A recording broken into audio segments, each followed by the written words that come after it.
Today I want to talk about trying to survive the hard emotional rain that rains down upon a lot of us. And in truth, a lot of that stuff doesn't really come down on our heads from the outside, but we create it. This week, I've been working with a few people, 4 people in particular. If you know me, you know that I care about people and I try to help everybody. And sometimes I take it too far, but I try to help everybody. This week I had 4 situations that, although they were all different, they all kind of came together with a similar theme. And the similar theme was shame. I had a friend of mine who's a father of 2 small kids. He's a stay-at-home dad, basically, has a tough time, at home and a tough time at work. Another friend of mine was trying to help his kid and a couple other situations. But really it came together that I had a friend of mine who's really had a tough time in his marriage and with his kids, and they've kind of split up.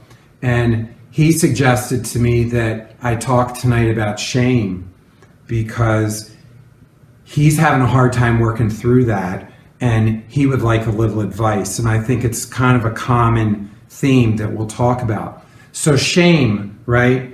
I think with shame and with a lot of other emotions that bubble up inside of us, we really have to go back and make the reference to one of my big points in my life, which is truth, okay? So I have 8 personal documented values, and they're right there. And the first one is, in priority, try to practice truth, honesty, and trust in everything I do. And I really try to live that on purpose. And one of the other tools I use is what I call my opus list. And this is 62 things that I look at every day that are reminders to myself of how I want to live. So my values really help keep me on track. And the opus, those 62 things, really try to, I really try to use those to help guide me and set me straight each day. I look at this every day. And number 4 on my opus list is, I try to not judge, blame, or assume. So the judging, blaming, and assuming thing, the problem is when we start to make those emotional attachments to things, we usually take them too far. And many times we're not being honest with ourselves. And so that's why it comes back to truth.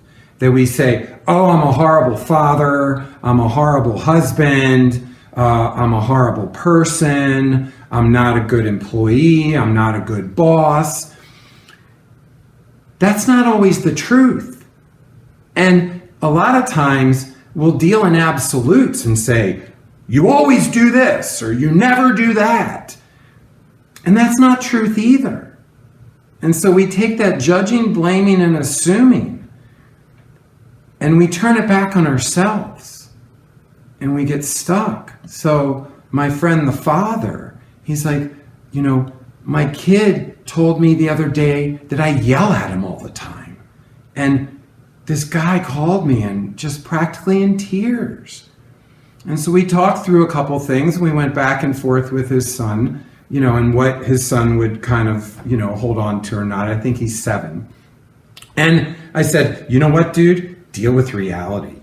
7 is old enough to kind of face the facts and say, hey, son, let's have a talk. I know I yell at you and I'm sorry that I can't find the right words to express my emotions. I need your help.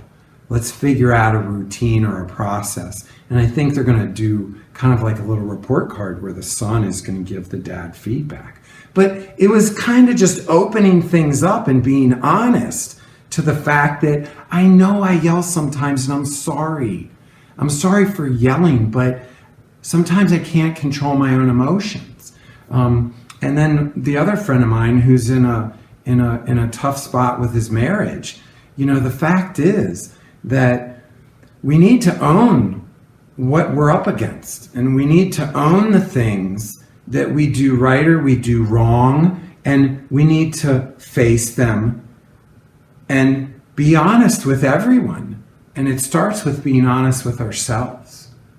So if we talk about how do we get through some of this judging and blaming and assuming and dealing with absolutes, I think one of the things that we can do is try to pause. You know, the last 10-minute video we did last week, we talked about pausing and thinking and try to slow things down. And I think, you know, if we tried to slow things down and think a little bit more about the words that are about to come out of our mouths, it can make a big difference. And so be honest with yourself. I suggest you try to write things down. I mean, my list of values and my list of 62 things that are important for me as reminders of how I want to live my life, my opus. I've been working on that stuff for 20 years, you know, so it's not easy. It takes time. And the sooner you start to make to make sense of your thoughts and organize your reality, the better. I have an example. My son Travis, who's actually my cameraman and my editing dude. Hi, Travis. When he was younger, sometimes he'd get so upset and he'd be like, you know, punching himself, or it's like, I'm so stupid. And I was like, whoa, dude, we're not mean to people. We don't hit people. We don't put our hands on people. He's like, what are you talking about? I said, well, you were doing it to yourself, but you're still kind of taking out some anger on people. I was like, we need to be nice to Travis. Be nice to Travis. You remember that? I used to chant, be nice to Travis, be nice to Travis. And it's basically the reminder that we need to be nice to ourselves. And we need to be honest with ourselves, and we need to put into focus what reality is.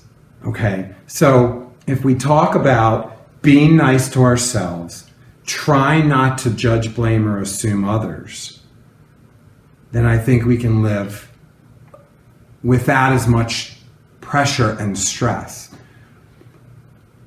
When my first marriage broke up a long time ago, you know, where there were a lot of things that I did and I didn't do, and my wife did or didn't do, whatever, right? It didn't work.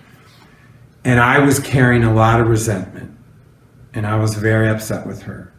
And I carried a lot of negative feelings on my shoulders. And so I was thinking that, you know, I'm placing this hurt on her and I'm blaming her.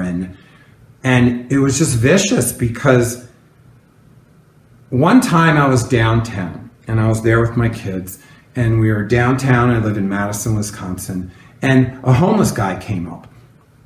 And my mom was homeless for more than 10 years on the streets of Baltimore. So I kind of have a heavy sensitivity towards the homeless population.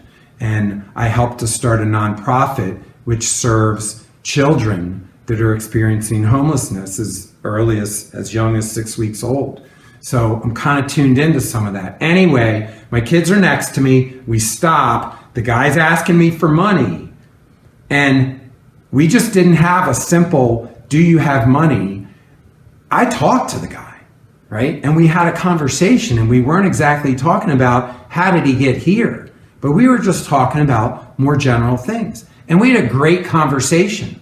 And in the end, we were just talking, and he could have been a neighbor, right? For all I know, but he wasn't. He was living on the street. And I gave him all the money I had in my pocket. And we were walking away, and my son said, boy, that was really nice, Dad. And that cut me, because I just realized that I was being nicer to a total stranger homeless man than to the mother of my children and a woman that I was married to for 10 years. So we got to put things in perspective. And about 2 weeks later, I walked up to my ex-wife, and I forgave her, and I forgave myself in front of her, and I apologized for what I did. I forgave her what she did. and it cleared that pressure off my shoulders. Okay? So if you can sit and make time and slow down and write down the things that are holding you up and holding you back from the life you want to have, and you can really take inventory of how you're treating yourself and others, and check yourself. I'm going to do more of these. We're going to talk more about personal values and how to come up with that. But I hope that helps today. And I hope you can try to be a little kinder to yourself, a little more honest with yourself, and kinder and more honest with others. So, thanks for the time. You guys go do good shit today.